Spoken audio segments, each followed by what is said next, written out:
It's that time again, another edition of Region Football Weekly here in our Centier Bank studios. Thank you all for joining us. I'm Jack Thiel, co-host is Mike Dewan, Zach Nelly producing today's show.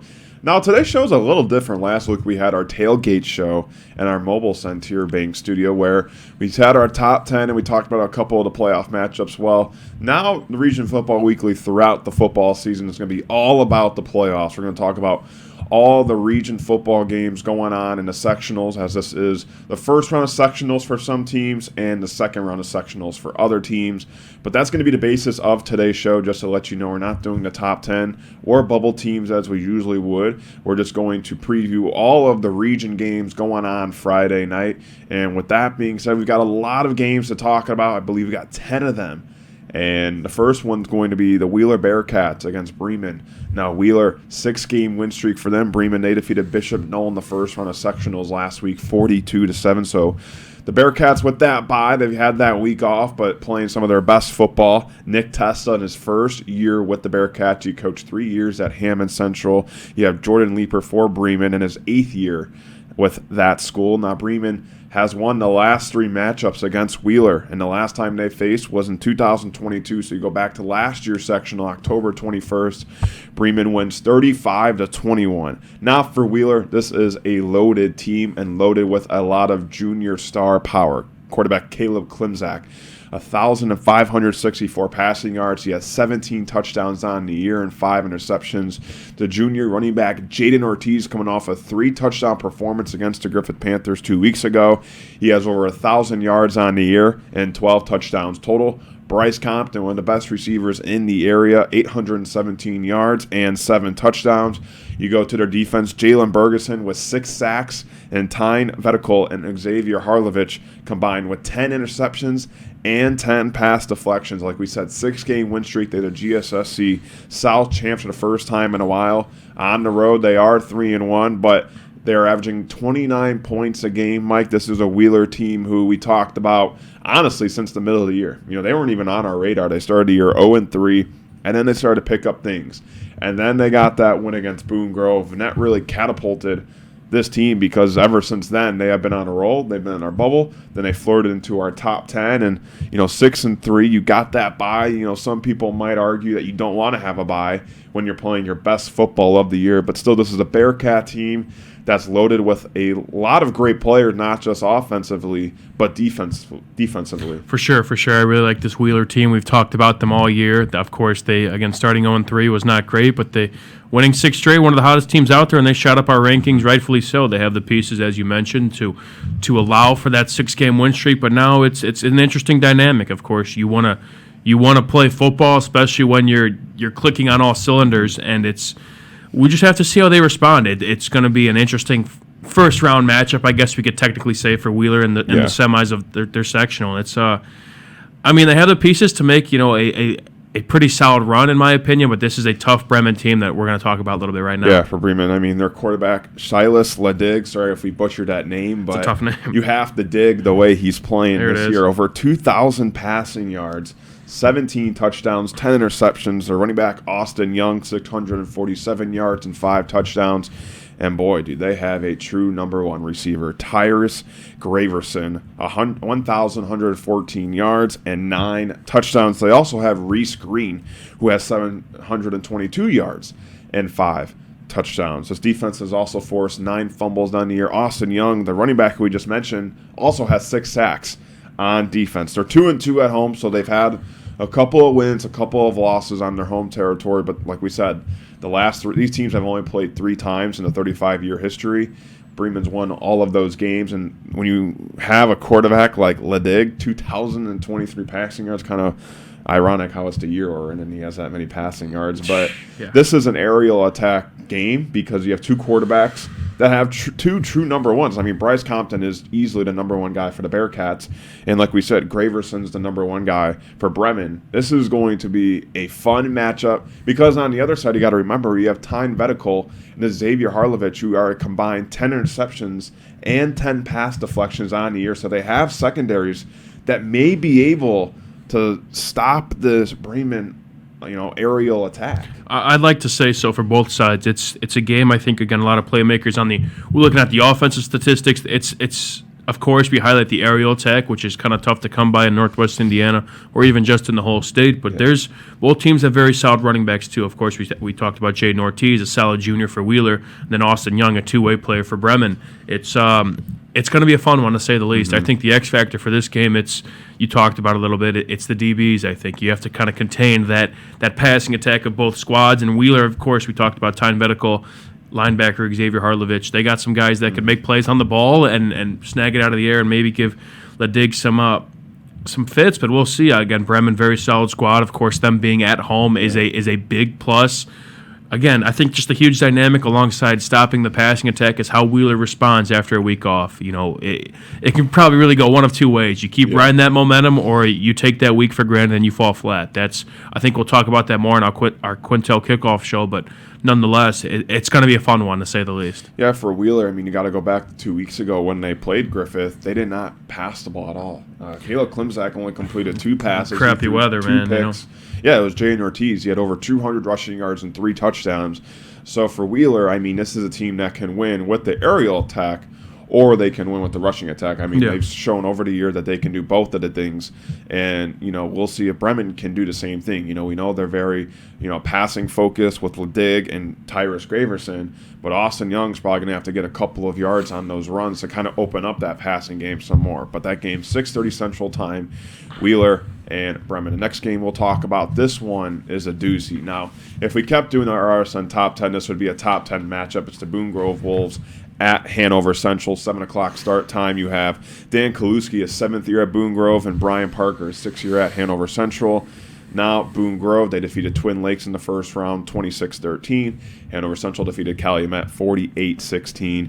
Boone Grove, they lead the all-time series 5-4, but Hanover Central got the best of them last year, September 23rd, 2022, 55-7. But for Boone Grove, this is a totally different team from last year. And obviously it starts with the quarterback, Mark Rowland. He has 2,849 total yards of offense that leads the region. He has 39 total touchdowns, leads the region, and only 8 interceptions. But in the last 5 games, Mark Rowland, he is as hot as a quarterback could get. 22 total touchdowns and no interceptions. 17 touchdowns, not bad. 5 rushing touchdowns. Chris Gonzalez is also a big part in that rushing game. 78 carries for 525 yards and 4 touchdowns. And we talked about the receivers over the course of this year. Hunter Noonan, 515 yards, 4 touchdowns. Tyler Torbeson, 493 yards and 8 touchdowns. And Corey Noonan, 487 yards and 5 touchdowns. But this is where I don't think people really talk about the Boone Grove Wolves. Their defense is legit as a team. Now, this is team over the course of the season. The past 10 games, they have 137 tackles for a loss, 35 sacks, 18 interceptions, and 10 forced fumbles. And that comes with Chris Gonzalez, who's the running back, but also he has 20 tackles for loss and 10 sacks on the year. Brendan Cooper, 17 tackles for loss. Corey Noonan, the receiver, but also secondary, 6 interceptions on the year. But for the Boone Grove Wolves, when things get rough for them, it is on the road. They're 3-2. All their losses this year have come on the road, but still this is a team that's averaging about 40 points per game. Look, we've talked about Boone Grove as much as we could. I think, their offense is legit. Their defense is legit. They have a quarterback that can put you in a position to win any game possible, no matter who you're playing. We've talked about how special Mark Rowland's been for this team, only a junior.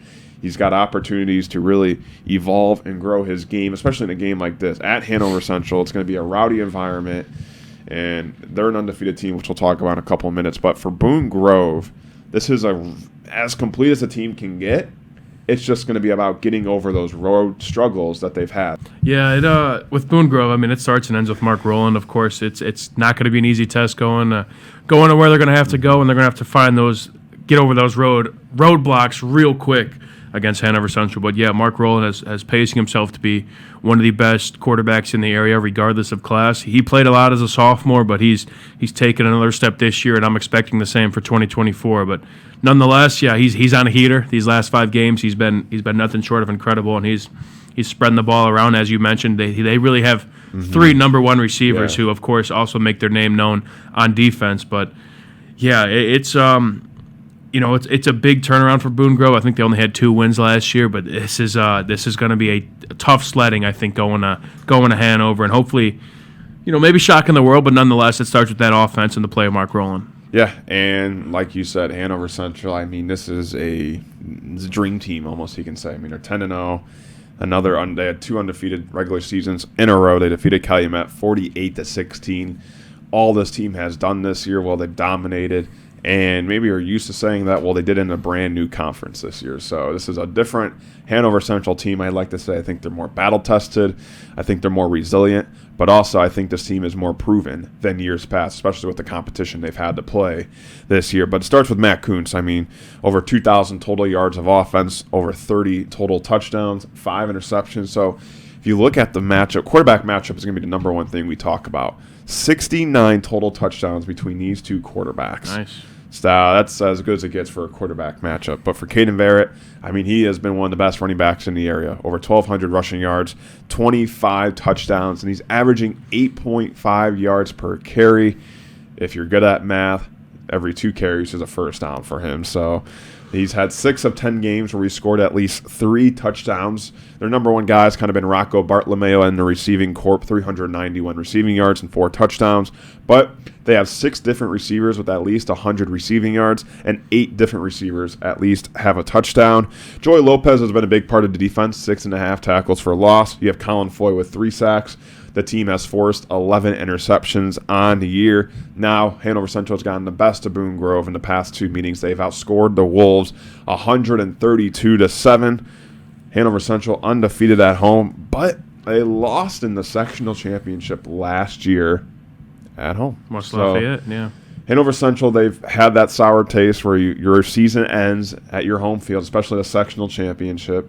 And Boone Grove is going to be, I think, a bigger test for their defense than their offense, just because it's going to be interesting. How do you stop Mark Rowland? How do you stop the Noonan brothers, Torbison, Gonzalez?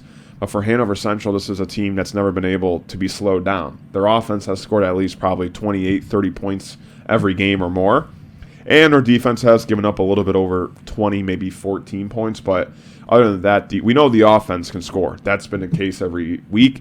It's going to be, can the defense stop this one of the best, maybe the best offense in the area. Yeah, that's for both sides. Both these teams are very familiar with each other. Just a year ago, they were conference foes, and now Hanover's obviously onto the NCC. And it's an X factor. Again, 2 great offenses with fantastic playmakers at the senior and junior levels, and defenses that they've shown they could make plays, as we've seen in these notes with what Boone Grove has done and Hanover forcing turnovers and whatnot. But it just comes down to who can make a couple plays on defense. It's these offenses, they'll get theirs. Again, I think there's going to be some points on the board from both sides, but I think Hanover, given with who they played, again, moving up in the conference, moving up to NCC, I think they're now a little bit more battle-tested, playing, I'd like to say, at least more well-rounded offenses. No disrespect to Boone Grove. What they've done is incredible, but the NCC is kind of a different beast in the GSSC. I know Hanover Central is kind of making light work of that right now, but I think that the NCC might be a little bit of a step up in terms of competition from the GSSC, and I think that benefits Hanover in that regard. But nonetheless, it's going to be a fun one, and it's, again, a battle of just 2 fantastic offenses and playmakers from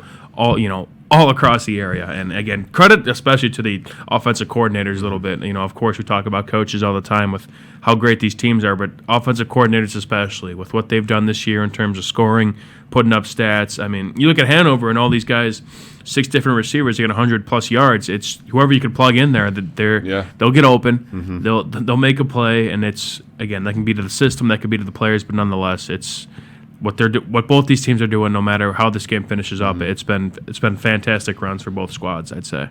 7 o'clock at Hanover Central. We're going to take a break here on Region Football Weekly, and we come back, we're going to talk about more sectional matchups coming up. But you're watching this on the Region Sports Network, the only game in town. Update your kitchen or bathroom with Von Tobel. Get 20% off select cabinets now through October 28th. Von Tobel has cabinets and vanities in a range of styles and colors, plus built-in storage, countertops, and flooring. Our designers will help you find the perfect selections for your style and budget. Scan to visit VonTobles.com today to book your free consultation at one of our 4 Indiana showrooms. Von Tobel, building better together.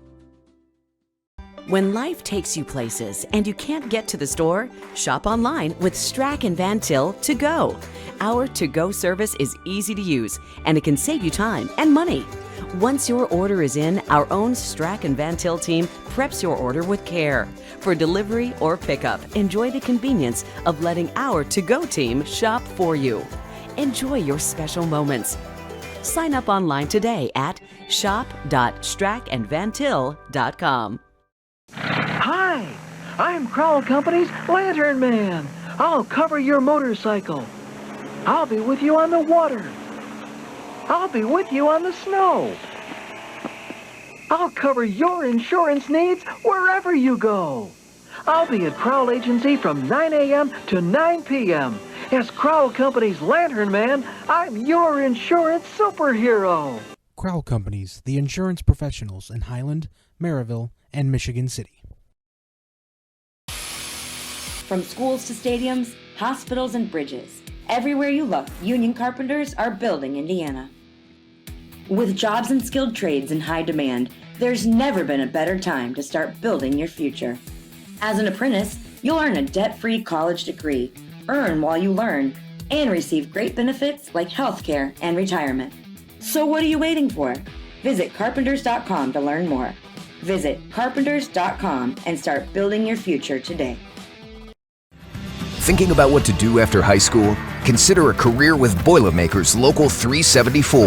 As a Boilermaker apprentice, you'll earn while you learn. We offer excellent wages and benefits, and as part of our no-cost hands-on apprenticeship program, you'll learn from the best in state-of-the-art training centers and on the job. Become a union Boilermaker and get on your way to a great career. Find out more, visit www.local374.org or call 219-845-1000.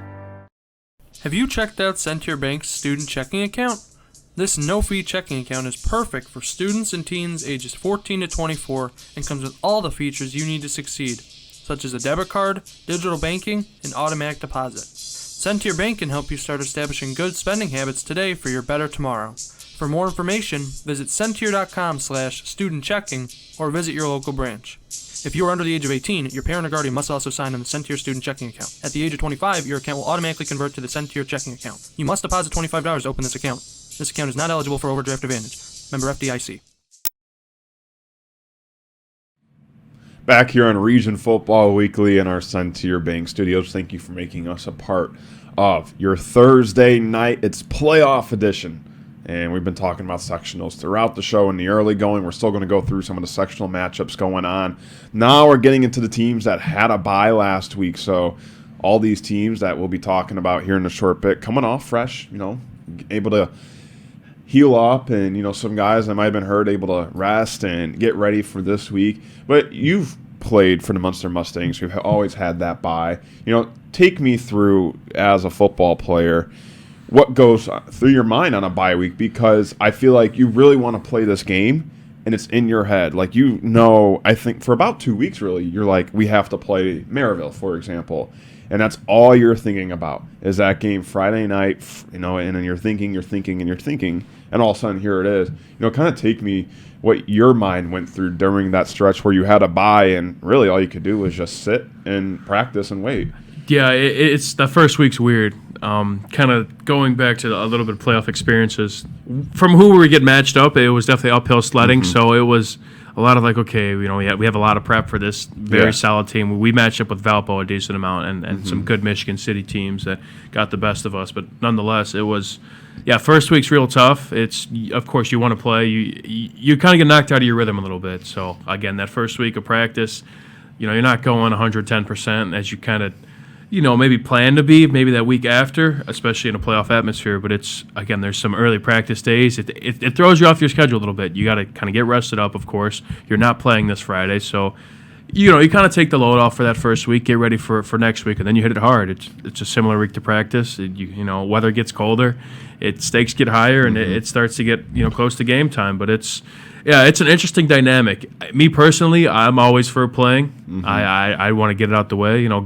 Get me next Friday. Let's play instead of again, throwing you off your rhythm a little bit. It's an interesting dynamic, to say the least, and especially for these hot teams. Now, we never really were in that situation where we were too hot, but nonetheless, I mean, it's for these teams that are coming off, like the Wheelers and the Hanover's not on the bye, but Crown Point, I should say, is a team that's scorching and probably wants to get this game out the way. It's interesting to see how they respond, and it's a dynamic that must be talked about in terms of teams on these buys. How do you adjust your mindset? Because for the past couple of months, you've had the same regimen, you've had the same schedule, you've had the same workout probably for the past 2.5, 3 months. You play your game Friday night, Saturday morning you probably watch the JV team. Right. Monday you do your film. Tuesday you do your practice, or I should say Monday through Thursday or Wednesday you do your workouts and your practices, you do your team meals on Thursday, and boom, Friday, it's game night.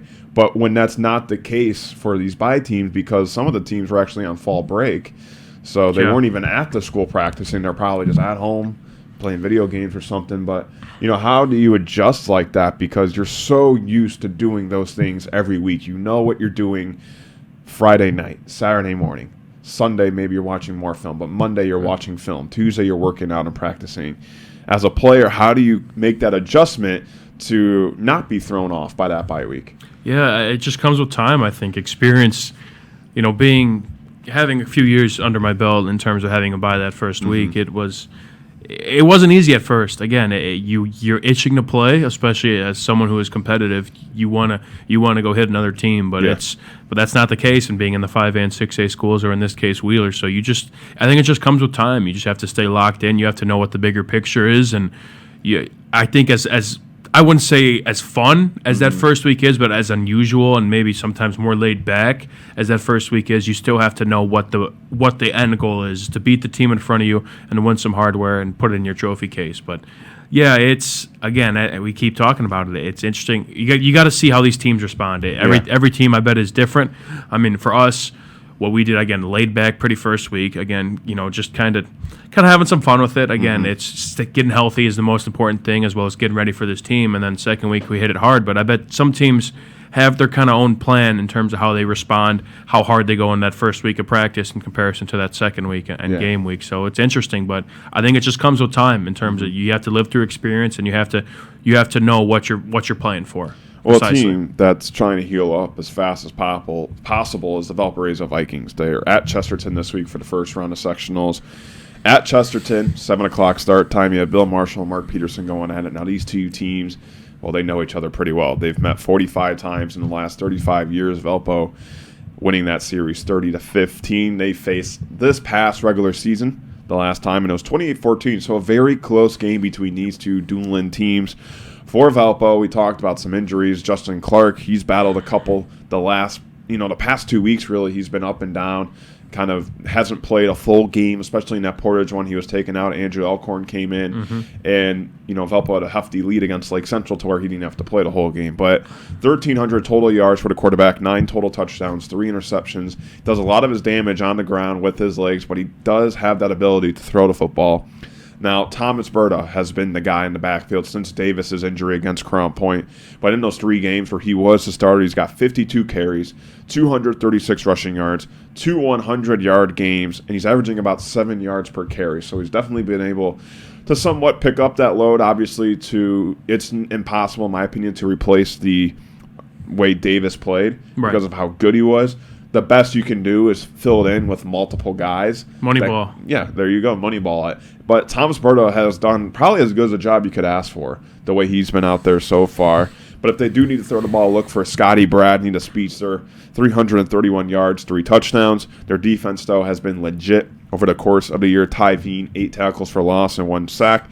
Tyler Van Scher, 2 interceptions. This is a team that's very battle-tested. Only losses are to Crown Point and Penn, 2 of the best losses you could probably have, I think so, at this point in the year. And they've been road dogs, 4-1 on the road. Their only loss was that Crown Point game, but they've won 6 of their last 7.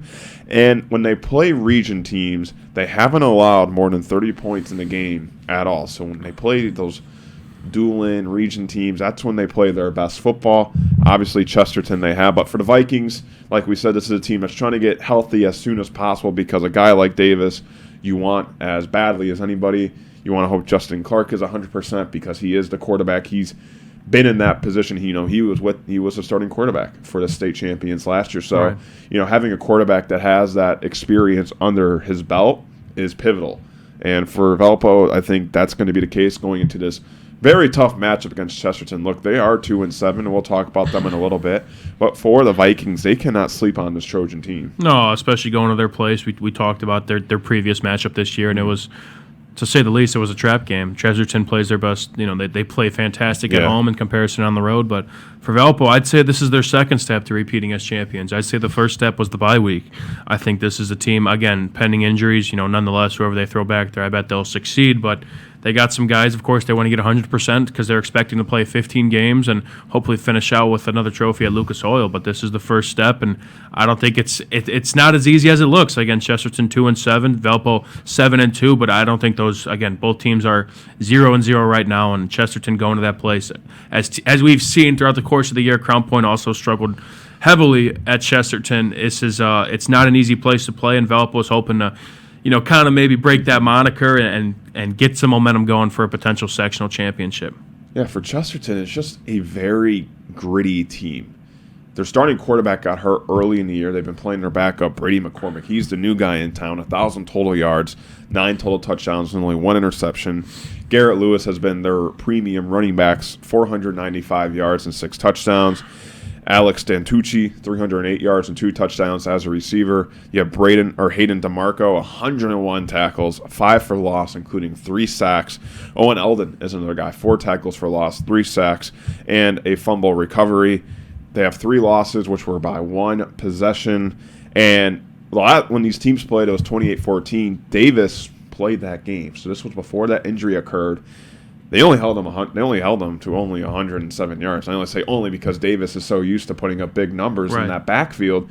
So holding a running back like that to 107 yards, you play your best football at home. I mean, look at the Crown Point game a couple weeks ago. It was 7-7 in the second half. They really tested the Bulldogs. Now, they did lose that game, but still, you talk about this one, 28-14. They tested Vikings when they were probably the most healthy they were all year. Now the team comes in a little banged up, and I'm not saying for Chesterton that's what they want, a team banged up to come in, but it does give them that edge because they have that and they're home. And we said they played their best football at home, and for Valpo, this is a game where you have to treat it, I believe, like you're playing one of the best teams in the area because we have seen many teams try to go into Chesterton, and yeah, they probably win, but man, do they have to fight for that win. Oh, yeah, and for Chesterton, you mentioned the advantages. I mean, you got to scratch and claw to get whatever you could take. Again, a team that is, I bet they're very hungry for their signature win. And again, they've had, you mentioned in the stats, they've had 3 games where it can be a completely different season for the Trojans. Mm-hmm. It's just some of those games that it's one of those seasons where things just get away from them in 3 games. They get unlucky in 3 of them, and you got to find ways to win. You got to find that signature win, and they have a chance to do that against a Valpo team that very arguably could be the favorite to repeat as state champions in the 5A. But yeah, nonetheless, Chesterton, it's again, they're playing at home. That they're in their element. Mm-hmm. They seem to be a different team when they play at home, and they got some pieces again that could, give Valpo some fits. I think Hayden DeMarco, 101 tackles. Me personally, I'm sorry if I didn't include you in the tackles. I didn't know you had that many on the year. So this is a guy man. Dude, I know it was a tough little gig, but nonetheless, 101 tackles. He's kind of the guy you need to contain this run. Yeah. This run defense, I want to say he's kind of more of an LB, DB type guy, rover who could stack the box and also play in the coverage. And he's going to be a guy who's going to be probably eyeing Berta or Davis, whoever's in the backfield, and Clark as well. He's going to be kind of the X factor and hoping to stop that run game and keep it a low-scoring game. Maybe make it a 1 possession. Maybe try and swing it in Chesterton's way. But nonetheless, this is going to be a fantastic DAC matchup in the sectional semis in the 5A. So let's have some fun. It is our game night built by Von Tobel, Valpo at Chesterton. You'll be able to view that on the IHSAATV.org website. We'll be sure to post the links throughout Friday, so you guys will be able to view that game night built by Von Tobel. Remember, Valpo at Chesterton. And the winner of that game will play the winner of this matchup we're about to talk about, Michigan City at LaPorte. At LaPorte, like we said, 2 first-year head coaches, Cody French, Austin Epple. LaPorte has gotten the best of Michigan City, 23-11. They lead the overall series, but when they played this past in the regular season, Michigan City won 35-0. For Michigan City, this is a team that had a rough start, but they've definitely played their best football. They've won 3 of their last 4 games. Tyler Busch, the dual-threat quarterback, 1,800 total yards, 14 total touchdowns, and 7 interceptions. Now, Jaden Hart, the Syracuse commit, had a little bit of a slow start to the year, but he has really picked it up. On the year, he has 820 rushing yards, 5 touchdowns, and 5 games with over 100 rushing yards. But in the last 5 games, when this Michigan City team really elevated and I think really started to believe in what Cody French was preaching to these kids.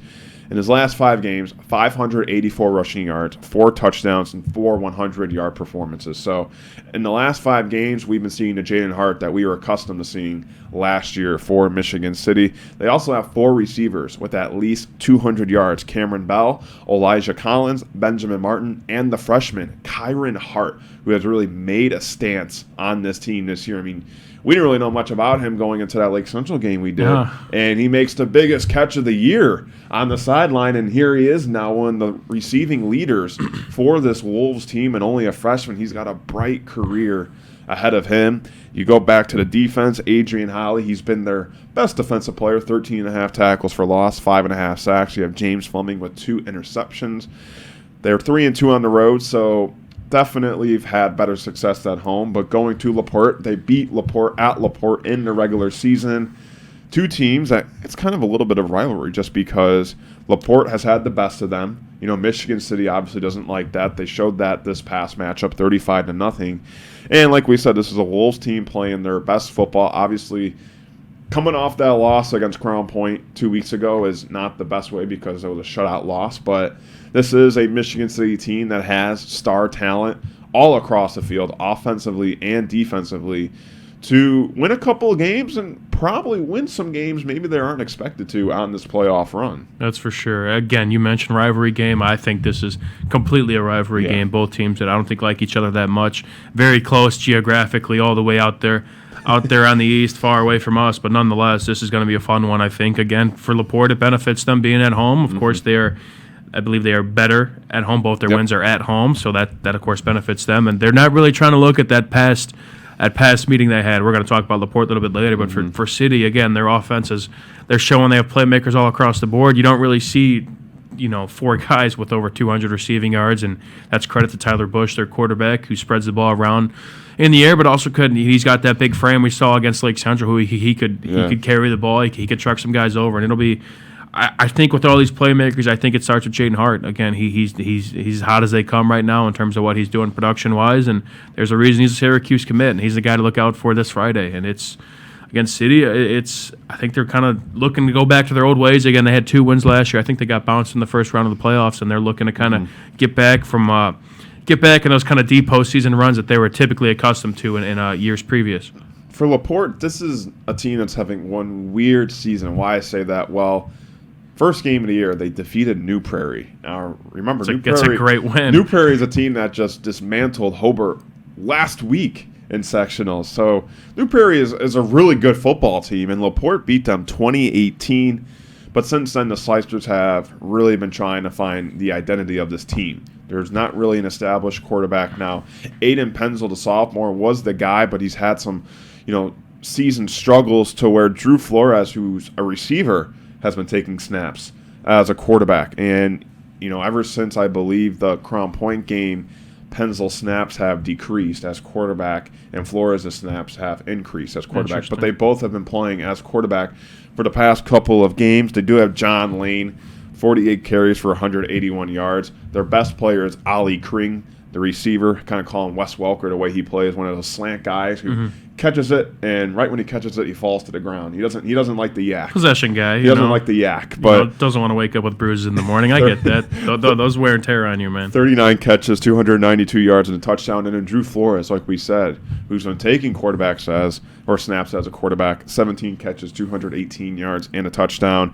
Lucas Del Rio, 6 tackles for loss and 4 sacks. Kelly Hay has been a huge part on this team, not just defensively, but special teams. He has 2 interceptions on the year, but in their 12-0 win against Portage, they had 2 touchdowns, both of them on special teams. Interesting. Both of them from Kelly Hay.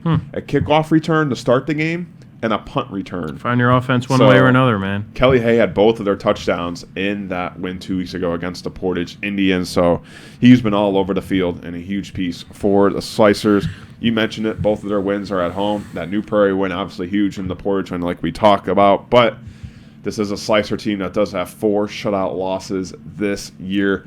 It's an offense that's still trying to find themselves, and Austin Epple is first year. It's hard as a first-year coach to go into a program and try to figure things out. I think some coaches might get lucky, but some other coaches, it takes a little bit of some time. And I think that's what we're seeing right here with Austin Epple, that it's going to take a year, maybe 2, just to find the identity. He does have a young quarterback, so that always helps. He has a very young team in general. Yeah. So for LaPorte, this is a rivalry game. So if you're going to go in a sectional, I would say playing your rival is the best outcome because it gets you juiced up a little more. It gets you going. And for the Slicers, I would say the thing going for them is they've had Michigan City's number over the years, and they're just going to have to find some type of magic, I would say, tomorrow night, just because Michigan City, like we said, they're playing some of their best football. And for LaPorte, they don't have that established quarterback. Their run game hasn't been the greatest. Is maybe Kelly Hayes going to score some more special team touchdowns for them. We'll see. Again, scratch and claw again, a team looking for their signature win this year. This would be a great signature win for former interim head coach Austin Epple. I saw he got his interim title removed as of late, so that is they must see something there. Again, credit to Coach Austin Epple for getting that title removed. Again, you kind of mentioned he's being a first-year head coach. There's a reason that spot's probably vacant. It's tough sledding, and you're probably typically asked to turn a program around. And for what the athletic department at LaPorte is seeing, records aside, they see the progress he is making, and I want to give our flowers to Coach Epple. But nonetheless, it is. Yeah, LaPorte, I think they had this problem last year, too. I was kind of doing my research on them prior to the season, and there were a lot of de facto quarterbacks kind of getting snaps, trying to find that guy. And you kind of look at these top teams in our area, as well as Michigan City, they have a dynamic quarterback. They have stability at that position, and like it or not, that is the most important position, I think, in Northwest Indiana, nonetheless, or just football in general. It's you need a quarterback to get the motor going, and LaPorte, I think, is still trying to find that answer, and hopefully they find it by tomorrow, because this Michigan City team, of course, both teams, they want to send their rival home in playoffs. The regular season happened, whatever, but this is the game you want to win against your rival to send them home. And yeah, it'll be a big one. Again, LaPorte, I think still trying to find that identity, and I think Michigan City kind of beats them in that department, and that's kind of, I think, to be taken into account. But nonetheless, rivalry game in the playoffs, it doesn't get much better than this, no matter what. So Valpo Chesterton faces the winner of Michigan City and LaPorte. We'll go to the other side of that sectional bracket. Munster at Maryville. Munster 3-6, Maryville 7-2 on the year. It is at Maryville. Jason Grunwald in his 6th year, Brad Cease in his 9th year with the Pirates. Now Maryville has won all the games between these two teams, and the last one came last year when the Pirates ended the Mustang season 55-20 in the sectionals. For Munster, Matthew Opat, a lot of people like to call him Matty Opatty, 610 total yards, 11 total touchdowns, and 1 interception. But the Wishbone offense has been really relevant for this team, and it comes with Daniel Askedam. 277 carries, 1,683 rushing yards, and 18 touchdowns. He's rushed for 100 yards in every game. He has multiple touchdowns in 6 games, and he has 6 games with 30-plus carries. Of course, their last game, he had over 40 carries in that win against KV. Anthony Collins, their receiver, 15 catches, 311 yards, and 7 touchdowns. On defense, Christian Silva, 4 tackles for loss, and Evan Ponce de Leon, 3 interceptions. They are 3-2 on the road, so all their wins are on the road for the Mustangs. That win at KV was on the road, so this is a Munster team that's battle-tested. Their offense is averaging 27 points per game. They only have 2 losses by 1 possession, and they've scored 20 or more points in the last 5 games. We talked to Jason Grunwald on the Region Football Weekly Tailgate Show last week. Make sure you check it out if you missed it. But he mentioned, look, we could easily be, 5-4 right now. If those games go our way, you go for 2 against Highland, and then the Andrean game. Sorry to bring that up to you, but the point is he brought up a great point. This is a better Munster team than we've seen in years past. Yeah. And when you have a running back like Askedam, who's one of the best in the area, and he mentioned it, how, look, we don't do anything special. We don't do anything cute. We just run the ball. We run HB dive every play, and if it works, it works. And you talked about that triple option, the wishbone. You don't see that anymore. and it makes teams really think about it. You try to plan for it, but I don't know if you really can. I think the only way you can stop it is by instincts by the defensive players. He said you just got to line up. When he talked about it, it's nothing. Oh, this guy's 6'5" and the other guy's 6'2". You just line up and play football. He's told his team that. He told us that on the show. I really liked his mindset going into this matchup because, look, Maryville, they're a big, bad team, 7-2. They're as good as it gets in the region. We'll talk about them in a bit. But, Munster, heavy underdogs, are going to Maryville as well. Very hostile territory for them. And when the Mustangs, you've played with them for many years, I just feel a little different about this team this year. I just think there's more talent. I think there's more confidence. And I think that there's more execution. I think this is a team, with three wins on the road is not easy.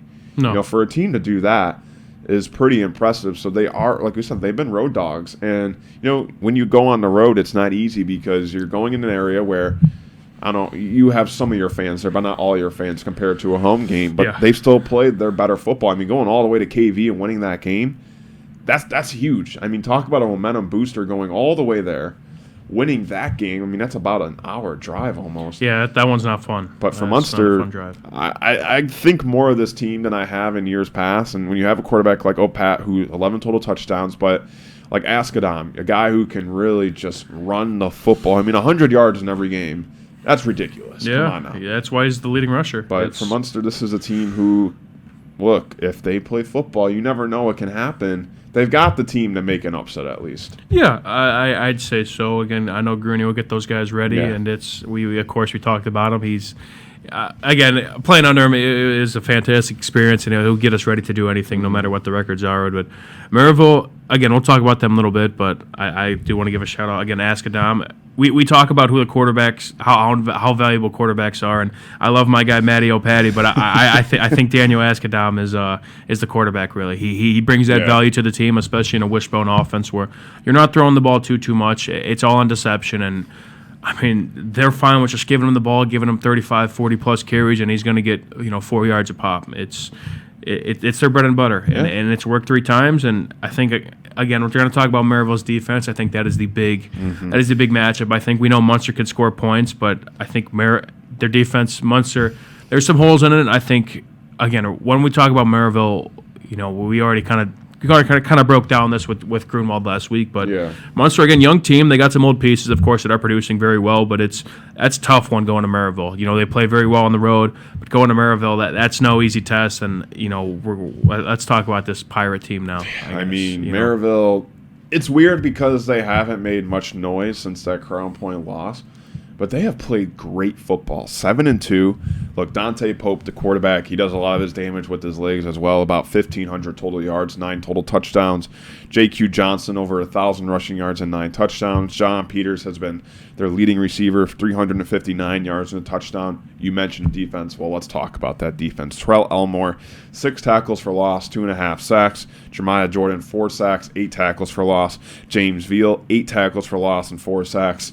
Jalen Ramsey, not the one from the Dolphins, an interception, 6 pass deflections, a forced fumble, a fumble recovery, a blocked punt, and a blocked kick. Wow. This guy's done everything you could. Just about. They've won 5 of their last 6 games. Their last loss was that very close one at Valpo. Their only losses, Valpo and Crown Point. They are 5-0 at home. So this is, and Maryville's always been that team where they play their best football at home. But in all of their wins, they've held opponents to at least 13 points, including 5 of those 7 wins where they held their opponent to single digits. We talked about the rushing game, but Maryville, they got a big bad line right there. Yeah, I mean, that's the name of the game right there. It's defense versus Munster's offense. We know Munster's offense could at least score points, and they've been scoring them as of late, but Maryville's defense has been fantastic. I got a feel in their Maryville offense. I think they're going to probably get their points. They've been playing pretty well as of late, but I think it's just that Maryville front 7 trying to contain Askadam, the big bad runner of Munster, and again, they have the guys I think that could do that. So it's going to be an interesting dynamic. Again, Munster, I think they're going to stick to the run game. They're going to line up as Grunwald said, and they're going to give them what they got. But Maryville, I think they just have.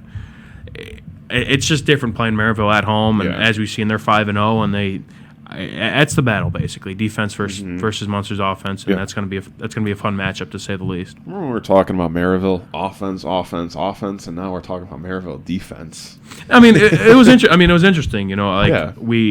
I think going into the year, we saw that Maryville was returning 3 All-State guys on defense. Yeah. So I think it started there. Then after those first 2 non-conference games where they scored, I think 40 plus against Andran and Hobart in the first 2 weeks, we transitioned to the offense a little bit, and then now it's been quite the roller coaster. But I think Maryville, I think this is a good game for them to kind of balance it out a little bit, maybe get some offense, maybe get some defense, and have us talking about both as equally. Yeah. So we'll see. Again, it should be a good one. I think Munster, again, it's uphill sledding, I think, for the Stangs, but I think Grunwald, as he kind of mentioned last week with us, you just got to line up and be ready, and it's a fun experience for all, and it'll be a lot of solid playmakers on both sides of the field. I will say for Maryville, I'm not saying you should lose football games, but I think that loss for Crown Point really helped them.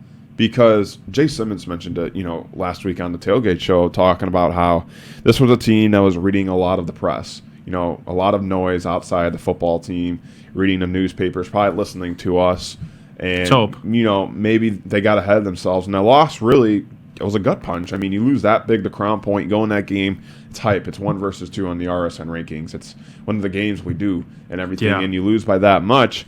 I think Maryville really matured after that game. I think they took that loss and they said, look, do you guys want to lose like that again? Do you guys, want to have that effort? And since then, they've played their best football. So I'm not saying you should lose games, but I think that game really gave them like a reality check and said, look, you cannot look at the press, videos, whatever, streams. You cannot watch that stuff.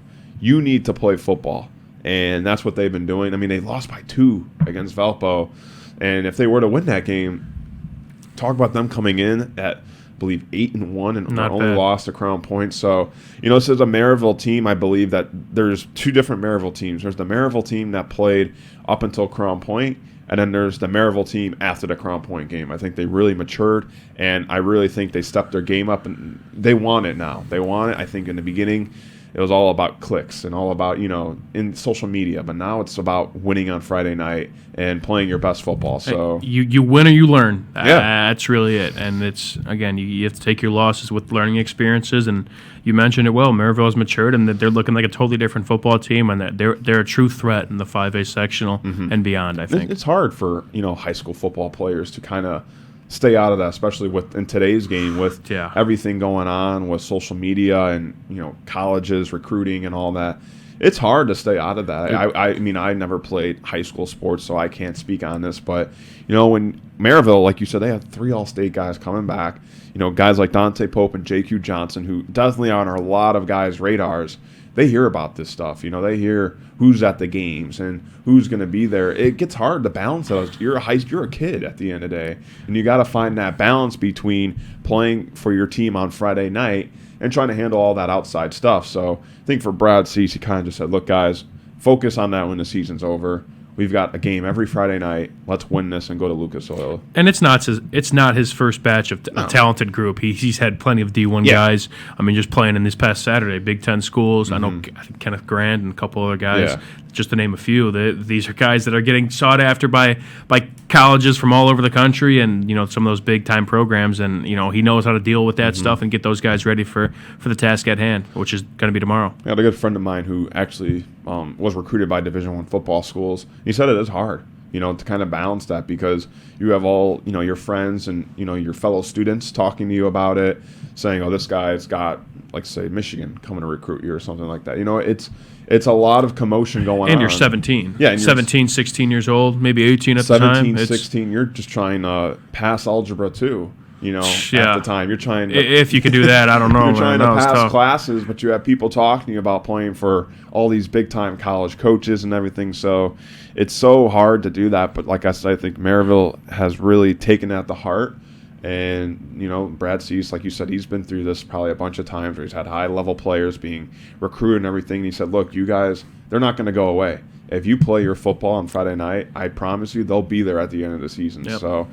like we said, never fun to lose a game, but I think that really helped Maryville get on the right track. They play Munster like we talked about. They'll play the winner of this game, Morton Central Battle of Hammond Part 2, this year. It is at Hammond Central. Now, Hammond Central, they won both of the meetings last year, including their matchup in sectionals. Well, Morton got the best of them in the regular season, 56-3. Deshaun Woods only played, I believe, the first drive and came out. He hasn't played a game, actually, since that Morton matchup, so he hasn't played since September 29th. But for Morton, this is a loaded team. I saw actually an article today, now that we're talking about it. Holland Harris is getting a lot of noise and a lot of recruiting attention because he is really just a dual threat weapon, and he can do it with his arms, he can do it with his legs. Over 1,500 total yards, 17 total touchdowns, 5 interceptions. And you have Dontrell Harris Jr., over 1,000 rushing yards, 17 touchdowns. They have 2 receivers who can really do damage on the outside. LeBron Hill, 508 yards and 7 touchdowns, and Demario Spence, he has 14 catches, 44 yards, but still 4 touchdowns. Still a pretty good stat for him. Freddie Brown's been the guy in the defense we've talked about a couple of times. 5 sacks, 4 tackles for loss, and Martel Kelly with 3 interceptions on the year.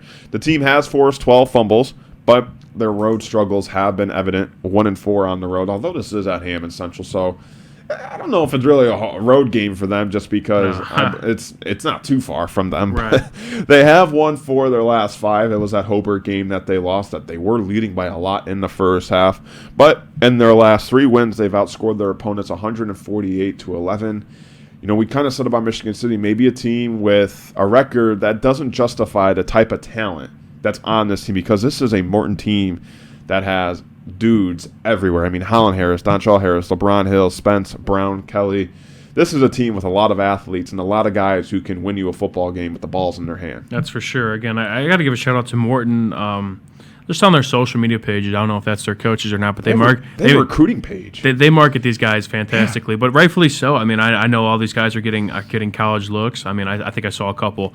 Ball State kind of made their runs as of late. They're getting some guys in the area, and I'm sure these guys are on their list. Central Michigan, kind of some of these schools that are making their runs, and they're putting Northwest Indiana on the map, especially these Morton Governors, and they got some guys that, again, we know what they did against Central first time around, and I don't know if I'm expecting the same, but nonetheless, these guys are playing fantastic, and they're playing good football as of late. Again, we keep talking about that Hobart matchup they had a couple weeks ago, and that wasn't, that was one they probably wanted to have, but nonetheless, this is a team that is, again, I think could be a kind of a nice threat in this sectional pairing, and it's going to be a fun one. Again, you want to look at the first score, 56-3, but I think this game is going to be a lot closer, and again, a playoff atmosphere, playing against your city mate. It was the same case last year. It was kind of a blowout in the first game. Then I believe Central beat Morton by a point in that second game. So I think that's going to be the same dynamic this time around, and it's going to be a good one.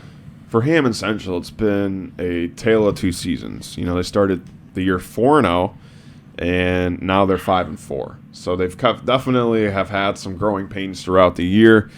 The problem is that they've never really had an established quarterback in their room throughout the season. We talk about Deshaun Woods. He hasn't played since that Morton game. The quarterbacks have been Trevon McCall and Brandon Burney. They split snaps, and they've totaled 4 touchdowns and 10 interceptions. But for Deshaun Woods, he is the X factor. I mean, he had 14 touchdowns in 6 games for this Wolves team. Davion Terry has been the guy in his replace. 374 rushing yards, 3 touchdowns, and 1 100-yard game. Greg Dotson's been their better receiver, 18 catches, 230 yards, and a touchdown. Giovanni Bailey-Hanna, 8 tackles for loss, 16 sacks. He's been huge for the Wolves team. And then Anthony Hinton, 9 tackles for loss and 6 sacks. Nikos Evans and Baron Owens both have 2 interceptions. But they have played better football at home. They're 3-1. Their only loss is Chula Vista East Lake in the middle of the season. But like we said, this is a Hammond Central team trying to get back on track. They've lost 4 of their last 5. Their last win, I believe, was their last game they played. I believe they played EC. But this is a team that has the talent. We've known that Deshaun Woods is a special kid. We don't know what his status is.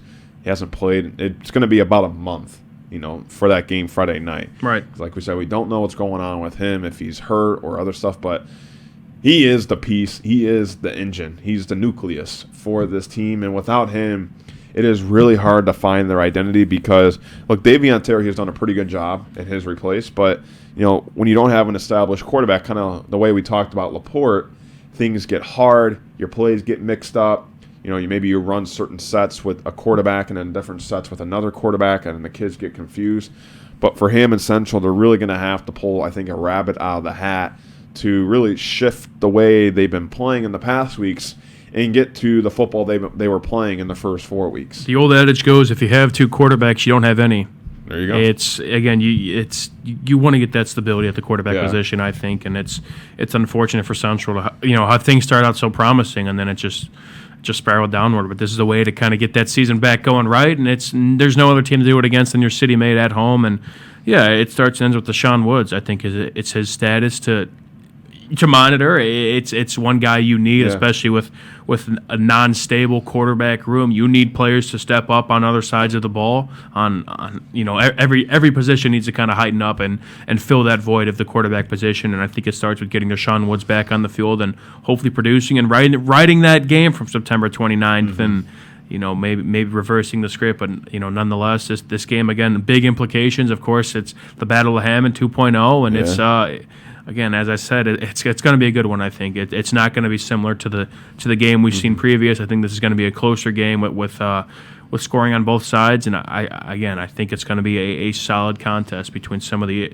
area's top premier players. I think for Hammond Central, look, Deshaun Woods isn't the whole team, but he has a huge effect on how their outcomes are because, look, he doesn't only play offense. He had 2 interceptions on the year, and both came in the same game against Highland in that overtime win. So for Deshaun Woods as a running back, but that is also a threat in the secondary. So we're not saying he is the team, but 2 players in one, basically. When you have a guy, we talk about a guy like Mark Rowland. When you have a guy like him, you feel like you can win any game. And that's what we were saying about Deshaun Woods when fully healthy. When you have a guy like Deshaun Woods, you have the ability and the confidence to go into any game and somewhat feel like you can go in there with a win. So for Deshaun Woods, it's going to be, I think that's obviously going to be the biggest story going into Friday night is if he's going to play in the Battle of Hammond 2.0. We'll take a break here on Region Football Weekly in our Centier Bank studios. You're watching us on the Region Sports Network, the only game in town.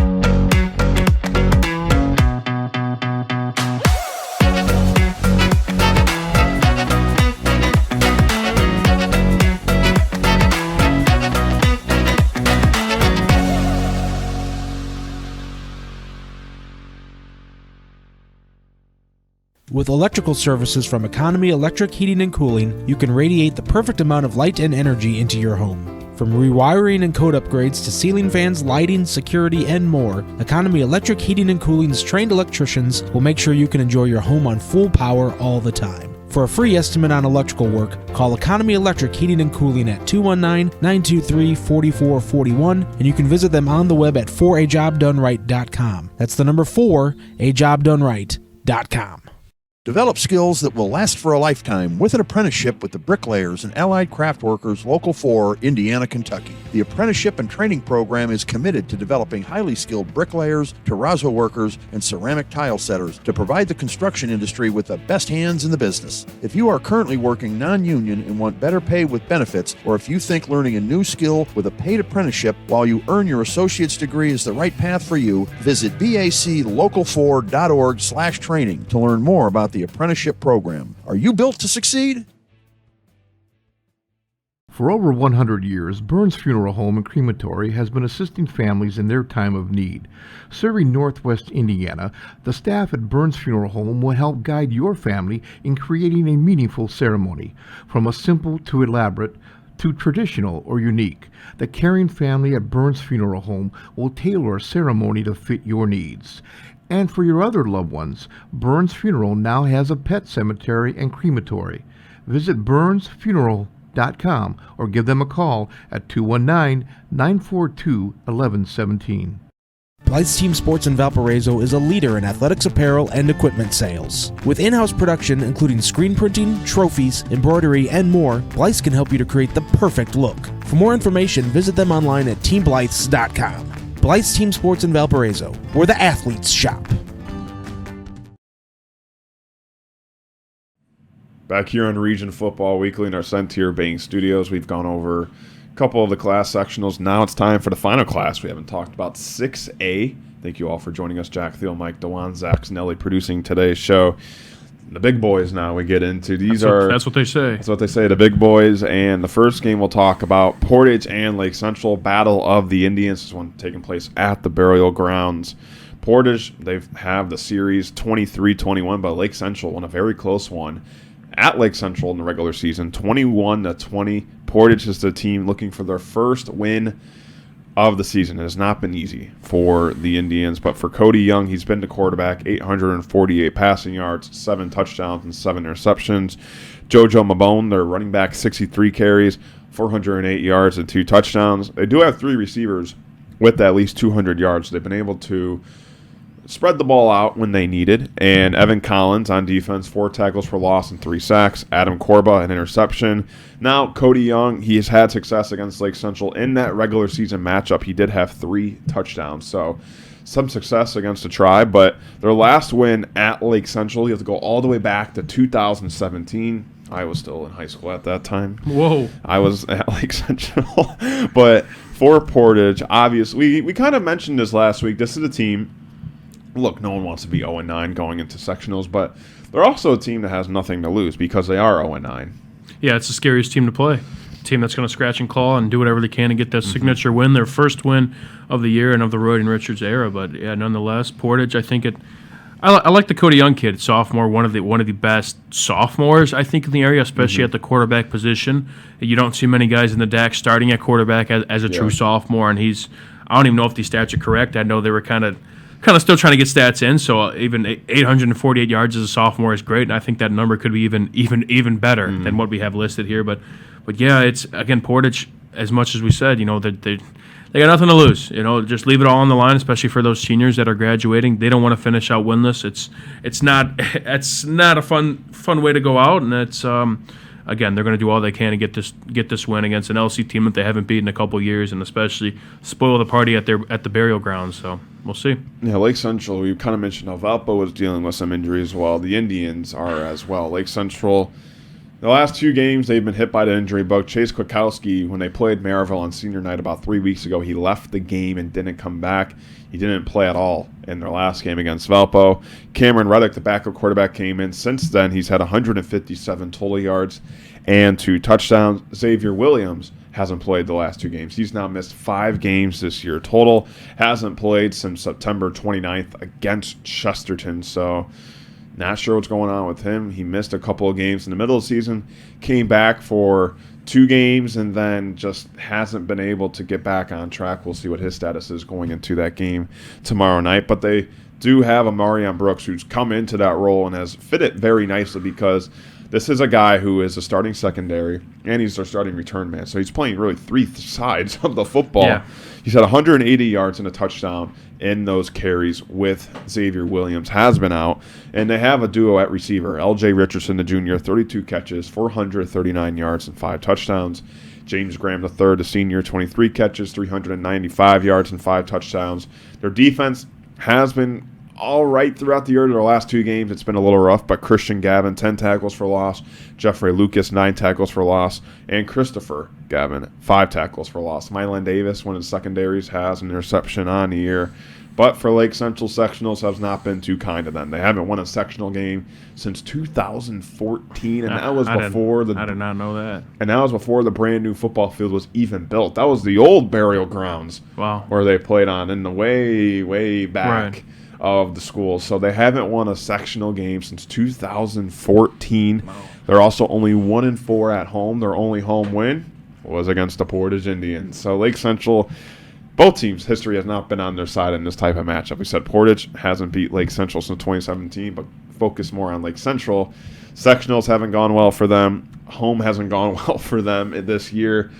We don't know what the status of their starting quarterback and their starting running back. Now, Xavier Williams did miss the first Portage meeting. We said that was kind of when Chase Kwiatkowski kind of evolved into the passer. That was his first big game throwing the football. Before that, we knew he could run, but the passing was very limited. But in that game, he had over 300 total yards of offense. So he's going to be a big piece. I think Chase Kwiatkowski is even a bigger piece than Xavier Williams because we mentioned how important it is to have that quarterback. Right. And Chase Kwiatkowski, he's not only a dual-threat quarterback, he's the leader of this football team. When we were talking with the Tribe, we've had the pleasure of, being there and hearing him. And, man, is he one of the best leaders you can ask for, a guy who is all about his teammates, all about lifting them up and having them play their best football. So he's going to be a huge question mark going into Friday night. We don't know what the case is, but still, Indians versus Indians, it's a battle. And for Lake Central, this is a team that has talent all around, but it seems like sometimes they come up short putting it all together.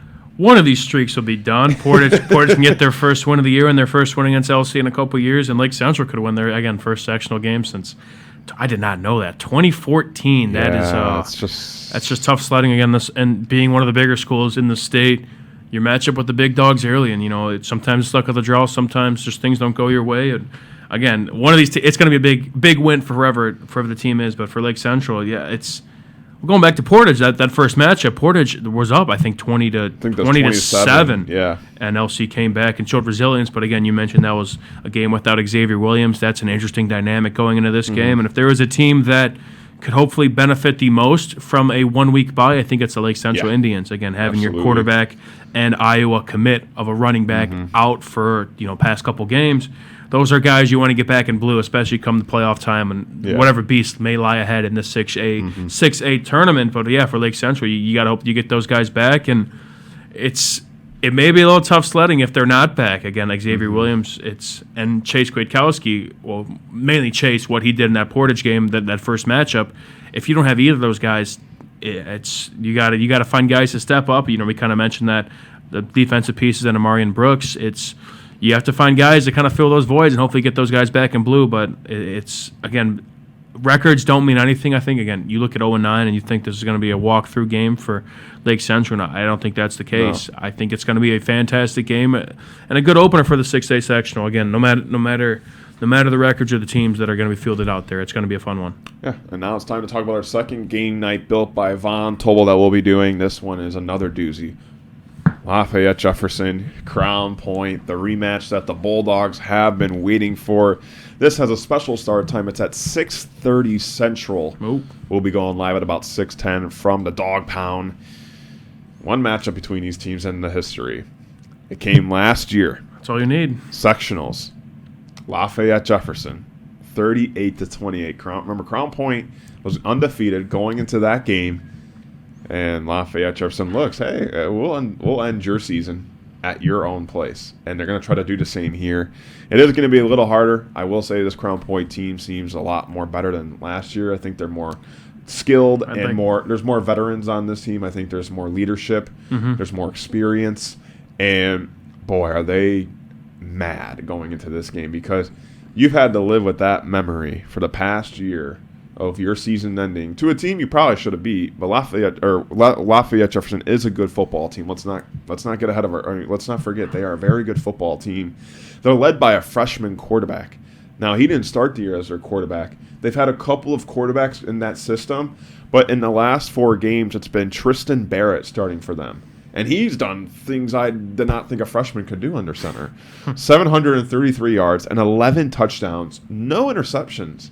The interceptions part is what I'm more impressed about because as a young quarterback, you're inexperienced. You try to make plays. You sometimes you maybe should throw the ball away and you don't, and you try to make a play out of something. But he has been impressive as you can get. They're also led by Lance Crowder, the running back, 12 touchdowns on the year, over 600 rushing yards.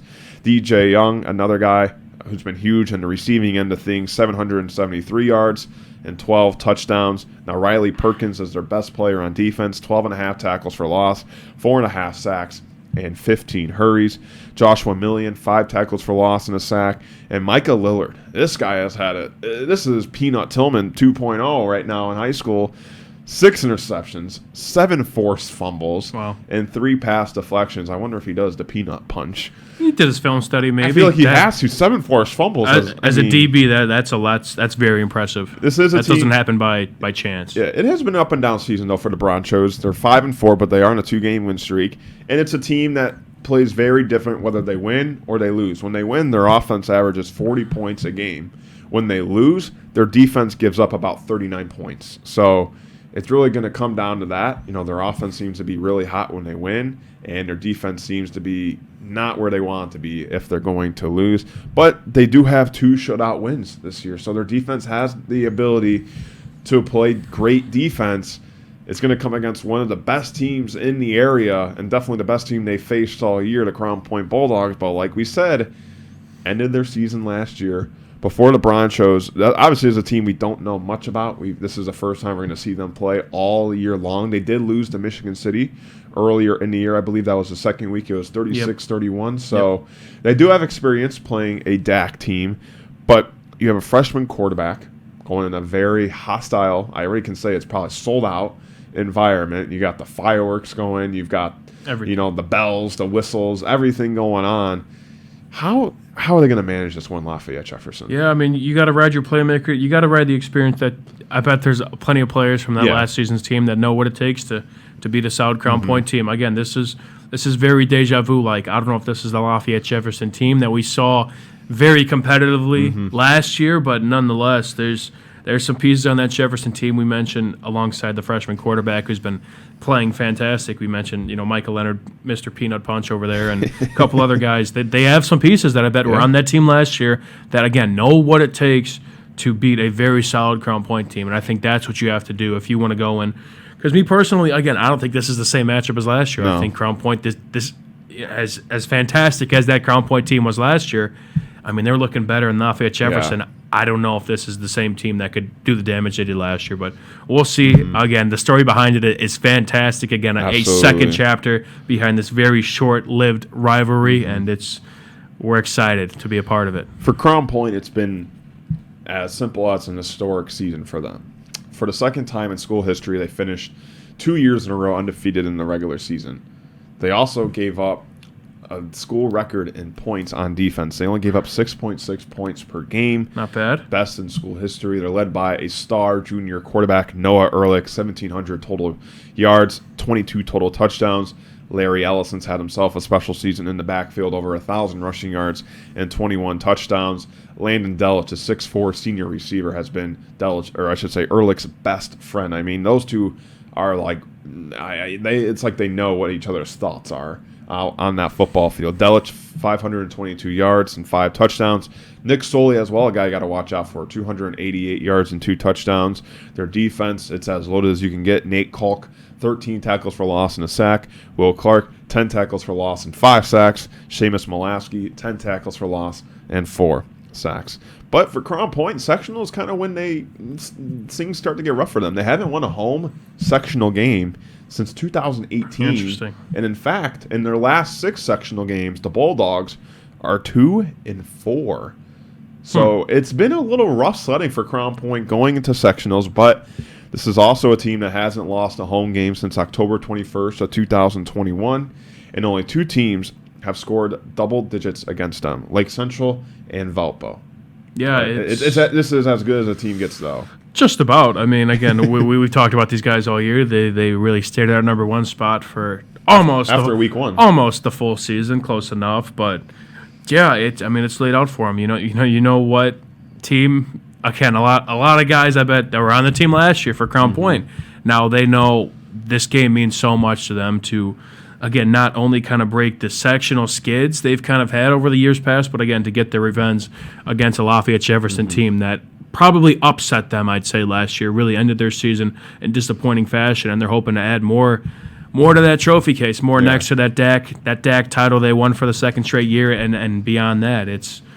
Again, I think Crown Point, they're going to pack the house. Again, it's nice being at home against a very solid Jefferson team, and I think they're going to keep doing what they're doing, riding their playmakers, playing stifling defense, and give that freshman some fits. But it's, again, we're just happy to be a part of it, and it's what makes football great. And we'll see how CP responds. Again, chapter 2 of this rivalry. It's going to be a good one. Well, how do you make sure you keep your emotions in check for this game? Because obviously you've had to wait a year for this game. And I bet you all year, even after that game, the guys that came back said, I want Lafayette Jefferson. I don't care what we have to do. I want to play them. And here it is. The game is finally here. And there's going to be a lot of emotions. There's going to be a lot of talk, I feel like, in the pregame. I feel like Lafayette Jefferson obviously coming in last year and winning that game, now coming in again this year, they got to feel confident, obviously. But for Crown Point, they have that sour taste in their mouth. Undefeated regular season, and they lose their season in just one game at home. And now they play the same team that did it, but you don't want to have your emotions get the best of you because you want to play your brand of football. You don't want to let anything else get in the way. As a player, how do you make sure to keep your focus mainly on the football field instead of the matchup as a whole? Yeah, you got to keep it all business. I think CP very benefits in their coaching department. I think coaching goes a long way in terms of getting those players right, letting them keep level-headed and not beat yourself on the football field. You have to, again, I think every Friday you play 2 opponents. You play yourself and you play the opponent. And I think Crown Point, you have to win both battles. Again, I think for Jefferson, I think they don't, I don't want to say they don't have anything to be juiced up about motivation-wise, but I think Crown Point, again, they have that bulletin board material to try and beat this team to get their revenge, and I think it just goes to coaching, and I think we harped on it all year. Crown Point, top to bottom, they are a fantastic program and what they got going on right now, and I think Coach Buzz will get them right. They know what they have to play for, and they're going to keep it professional and keep doing what they're doing for these past 9 weeks. Now, Jay Simmons brought up a great stat about that game last year. Going into that sectional game, Crown Point only gave up 10 points off turnovers the whole year. They gave up 17 points off turnovers in that one game against the Bronchos. So, got to hold on to the ball. Like you said, it's one game. One game, and you got to take it one game at a time. But at the same time, you can't get ahead of yourself.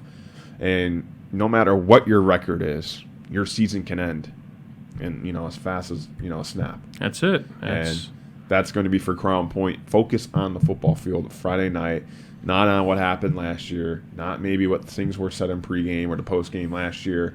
Just play your brand of football, because while you're 9-0, you've had an historic defensively season especially.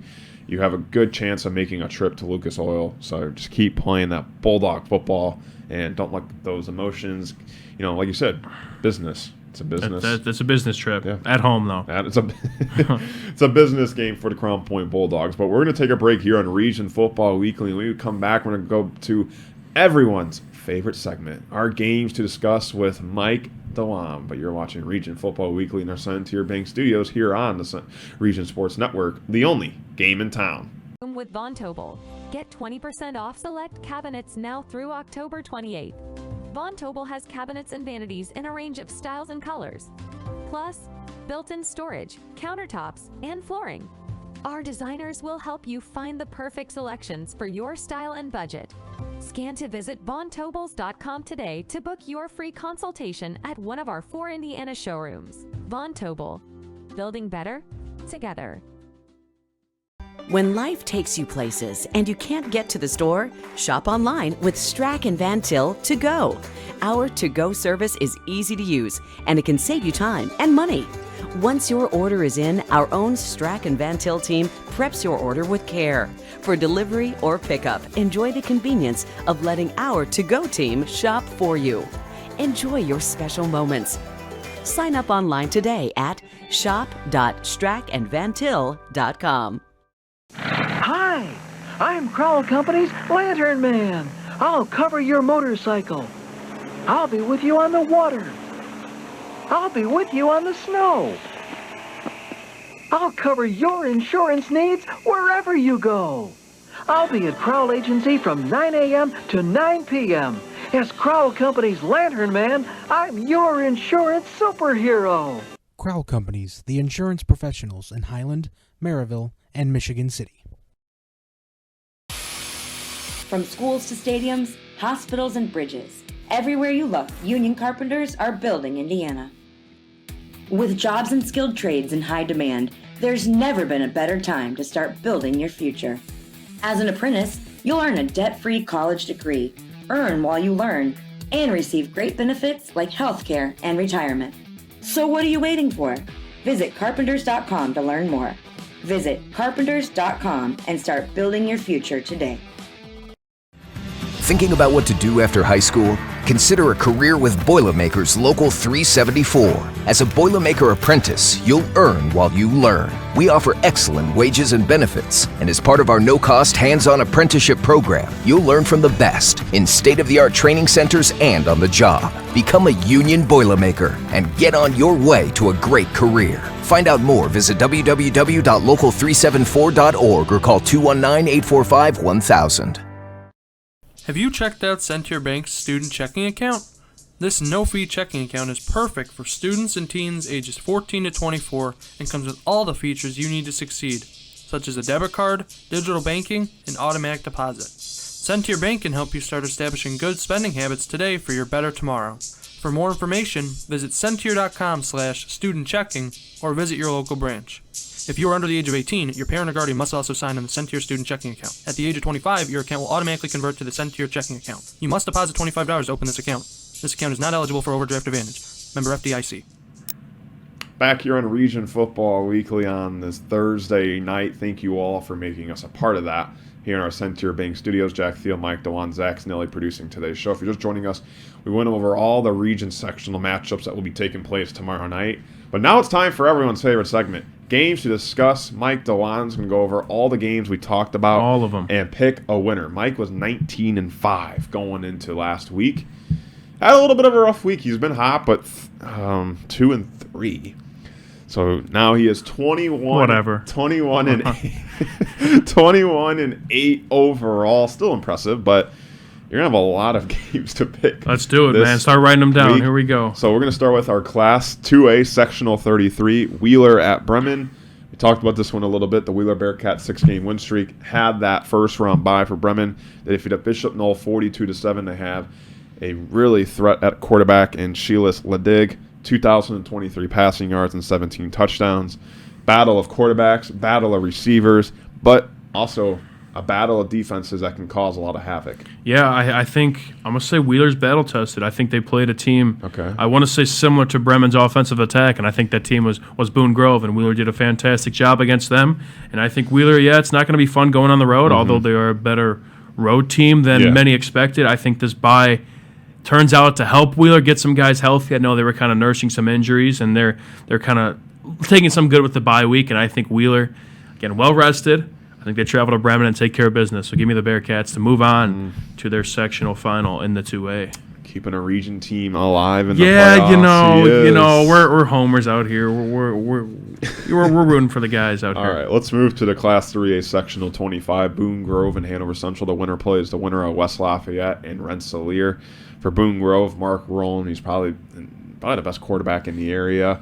And for Hanover Central, they're probably the most complete team in the area, excluding Crown Point, of course. But 8-2 Wolves against the 10-0 Hanover Central Wildcats. It is at Hanover.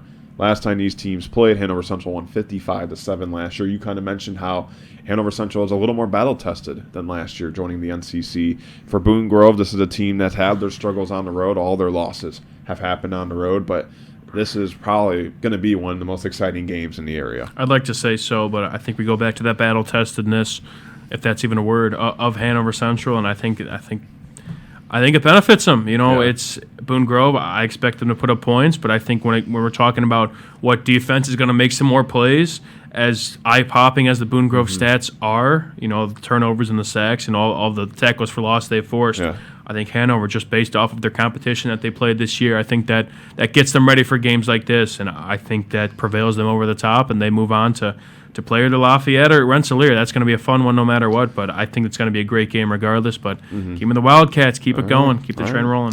Time for a game night built by Vontoll, which you can view on the IHSAATV.org website. Valparaiso at Chesterton, 7-2 Vikings, 2-7 Trojans. Talked about how Chesterton, they really play teams tough when they're at home. Davis for Valpo, I don't know if he's playing. He's been injured for quite a while now. Thomas Bird has been the guy a step up in his place. This is a Vikings team. Only losses are Crown Point and Penn. For Chesterton, they have 3 one-possession losses, and when they played Valpo the last time, only lost by 14, held Davis to 107 yards. This is a game where Valpo is definitely the favorite, but Chesterton is going to make them work for that. I think this game will probably be another one-possession game, I'd like to say. It's going to be a trap game. Chesterton, again, they got the pieces to make it a trap game. They play teams very well at home, but Valpo, I think this team is, again, kind of nursing some injuries. I think they're going to benefit off this bye week. Like Wheeler, we've mentioned teams that are kind of nursing some injuries, hoping to get back on track. And I think Valpo takes their first step to 15 games, and I think they get the job done at Chesterton. But it's going to be another close one. I say Chesterton, again, they're in their element in front of their home crowd, and I think it's going to be a fun one regardless. But Valpo, I think they're, again, battle-tested. They know what it takes to win these close games and to, again, just play a next-level brand of football on their road to Lucas Oil. And the winner of that game, once again, it is our game night built by Von Tobel as well. But the winner of that game will play the winner of this game, Michigan City at LaPorte. Michigan City won the first meeting 35-0. They've got a lot of players on offense that can make a lot of plays for LaPorte. Still trying to figure things out a little bit, but 2 first-year head coaches going at it. LaPorte has got the best of the Wolves, in years past, but it seems like Michigan City is starting to get the best of LaPorte. Yeah, it's a different year to say the least. I think, again, City, they're trying to get back to their ways of kind of making some deep playoff runs, and I think this is a good start for them. So LaPorte, again, I think the big if is finding a quarterback, and it's a little too late to be kind of asking that question now, sadly. And I think it's a closer than the matchup previous, 35-0 City on October 6th of this year. But I think City still gets the job done, and Coach French gets his first playoff win for the Wolves. But I think this LaPorte makes it a little bit of a battle.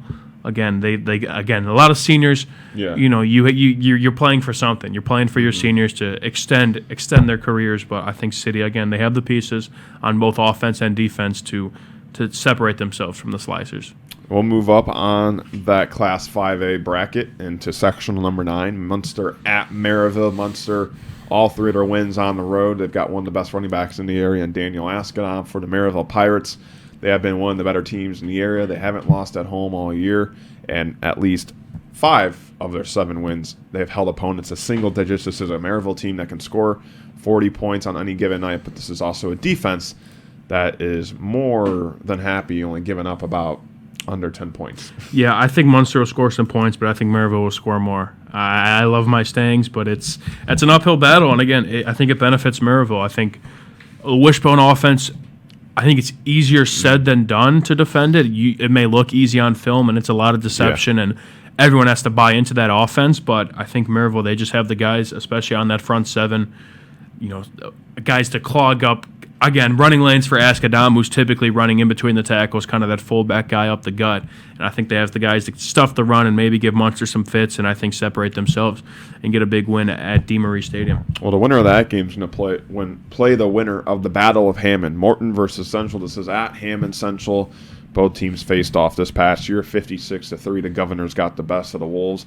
The Wolves won the 2 previous matchups before that. The Wolves actually ended the Governors season last year, but Morton, team that's filled with a lot of playmakers: Holland Harris, Dontrell Harris, LeBron Hill, Freddie Brown, Martell Kelly. For Hammond Central, the big question mark is Deshaun Wood's going to play this game. He hasn't played since September 29th, and that was the last time these 2 teams played against each other. A great start for the Wolves in their season, but things have not gone their way. It is at home, though, and they are 3-1, so they do have that for them. But in the Battle of Hammond, it does not matter what records are. It does not matter how you've been playing weeks prior. It's a rivalry. It's a battle, and no one wants to lose this game. No, never. No one wants to be sent home by your city mate for potentially a second year in a row for Morton. Morton, again, lost to Central in sectionals last year, but I hate riding with the favorites, but I think Morton, again, look at that previous matchup. I don't think it'll be that close or that far apart, 56-3, but I still think Morton, again, they're a tough team to beat. And they're playing pretty well right now, and I think Central, again, you need to find that answer at quarterback, and it's a little too late to be asking that question again. Hopefully they get Deshaun Woods back to make this game a little bit more interesting, but again, I like the Governors going to Central and taking care of business. All right, let's move to Class 6A Sectional 1, the Indians versus the Indians, Portage and Lake Central. Someone's streak is getting broken. Friday night. Either Portage's last win against Lake Central in 2017 streak will be broken, or Lake Central's losing streak since 2014 in sectional games will end. I don't know which one, but this is going to be a very close game. We talked about health for Hammond Central. The same is going to be for Lake Central. Xavier Williams, he's missed 5 games this year, including the past 2. Chase Kwiatkowski, he missed half of the Maryville game about 2 weeks ago, and then missed 3 weeks ago against Maryville. 2 weeks ago against Valpo, he missed that complete game. So injuries for the Indians, but like we said, they haven't won a sectional game since 2014. Portage hasn't won at Lake Central since 2017. Lake Central is also 1-4 at home. Something has to give. Something has to give in this rivalry game. It's going to be a battle. Lake Central only won by 1 this past year. A lot of streaks on the line, and I don't think you're going to like my pick here, man. But you pick whoever you want. Yeah, I was talking about the favorites a little bit. Are you going with the team that has nothing to lose? I'm going with the team with the mascot of Indians. There you go. But no, it's. I think I am. I think I'm going to go with Portage. Okay. I think they got nothing to lose. I think Central. Again, I don't want to look too far at the close matchup, but it was. If you don't have Chase Kwiatkowski or Xavier Williams, it's tough to see who steps up. And I think Chase Kwiatkowski is the bigger question mark, in my opinion. It might be because he's established, and we know how much he opens up that offense in terms into their backup quarterback. Yeah, again, LC. It all depends on how they respond to this bye. I don't know. Something tells me I think Portage, again, they're fighting for whatever they can, scratch and claw, and getting that first win. At this point of the season, first round of sectionals for both teams against a DAC opponent, a conference opponent. I could see it happening, and I think again, Roy Richards. Again, granted, it's not been an ideal first season, but I think this is a guy you want on your sidelines come playoff time, and I think he leads Portage to their first win of the season. I hate to say that about your alma mater, but I think this will be, nonetheless, I think it'll be a solid game, and I could see either team coming out on top. But I think Portage kind of, again, reverses that one-point game from September of this year, and I think I'll take Portage by 1. I'll take it this time around. An Indian will win this game. That's all I know. A team with the last name Indians. If Lee Corso was here, he probably would have said not so fast. No. But no, I mean, you bring up great points why Portage will win that game. It's a tough call. It is tough for Portage just because it is a team that hasn't won a game yet, so you wonder if they're capable of it. And for Lake Central, it's the injuries. If they are fully healthy, you do feel confident in them winning this game. A lot of what ifs. But that's the hugest if in any football team now in playoffs is if they're healthy, especially at the quarterback position. I mean, we've seen Lake Central win without Xavier Williams.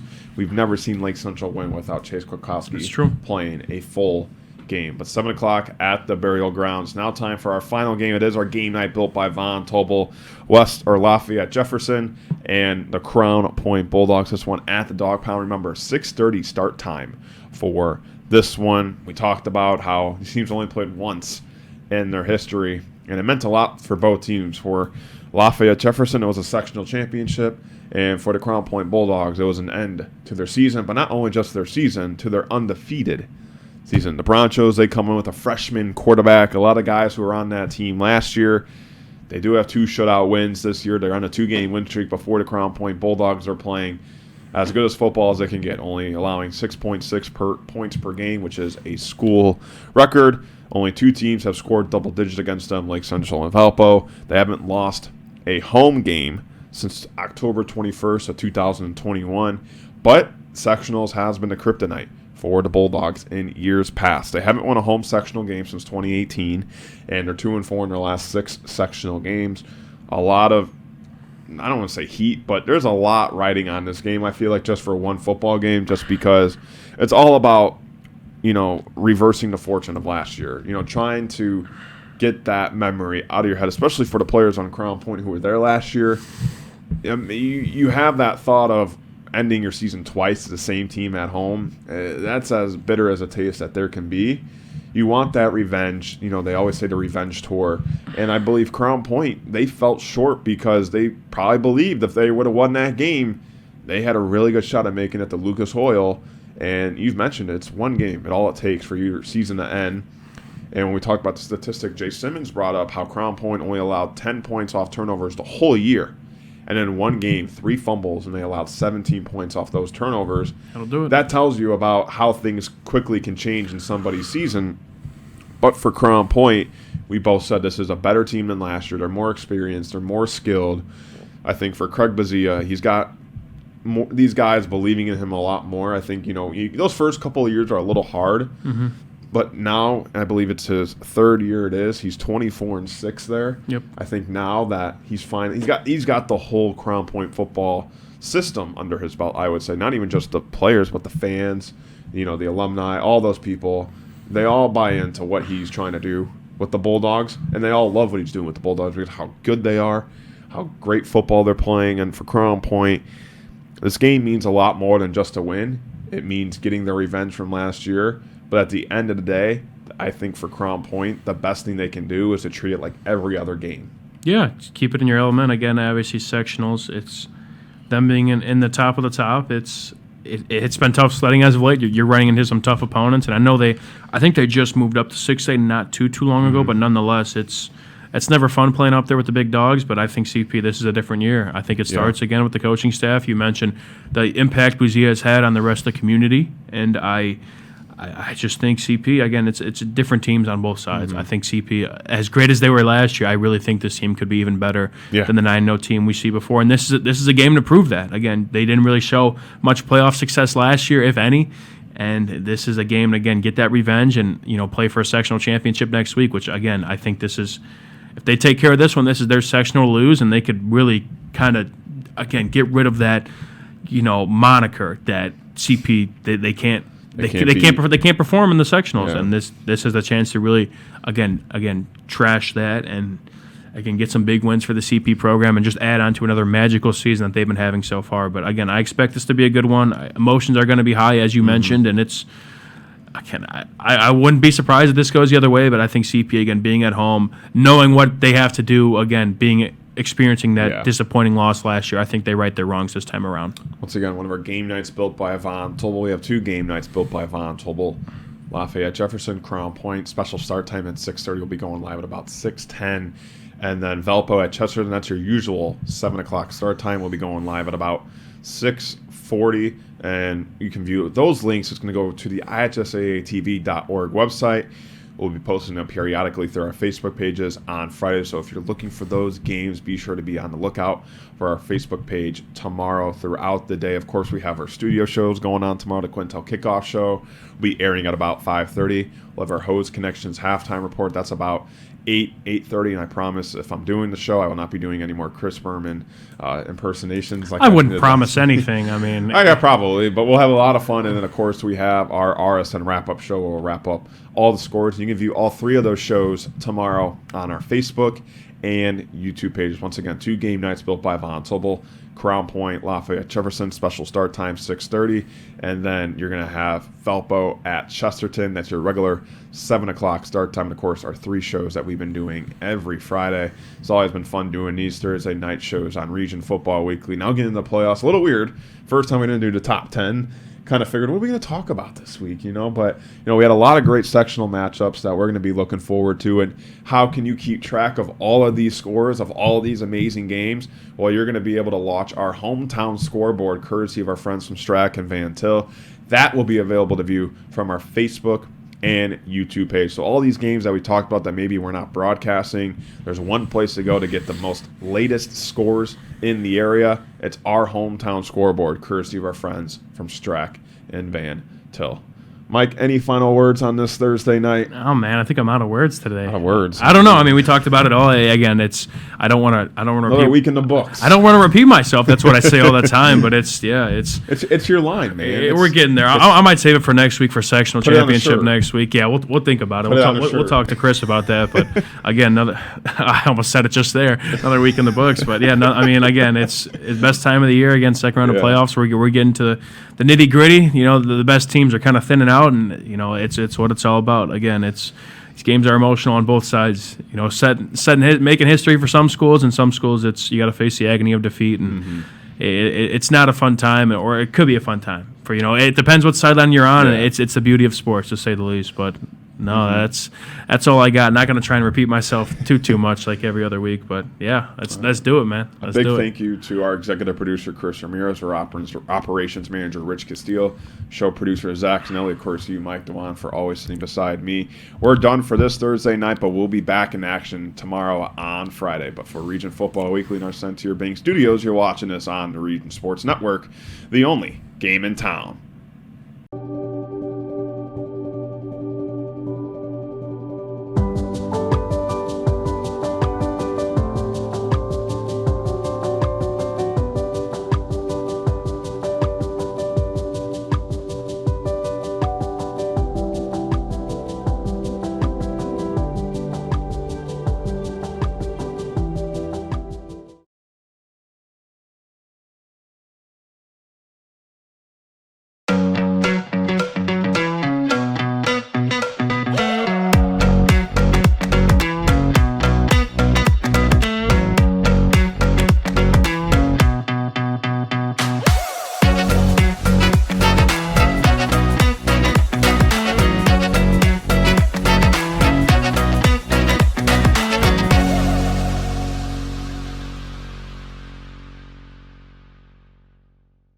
With electrical services from Economy Electric Heating and Cooling, you can radiate the perfect amount of light and energy into your home.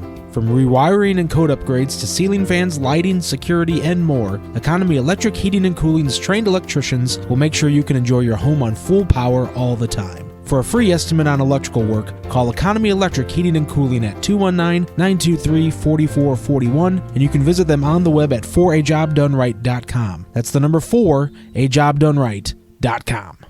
Develop skills that will last for a lifetime with an apprenticeship with the Bricklayers and Allied Craft Workers Local 4, Indiana, Kentucky. The apprenticeship and training program is committed to developing highly skilled bricklayers, terrazzo workers, and ceramic tile setters to provide the construction industry with the best hands in the business. If you are currently working non-union and want better pay with benefits, or if you think learning a new skill with a paid apprenticeship while you earn your associate's degree is the right path for you, visit baclocal4.org/training to learn more about the apprenticeship program. Are you built to succeed?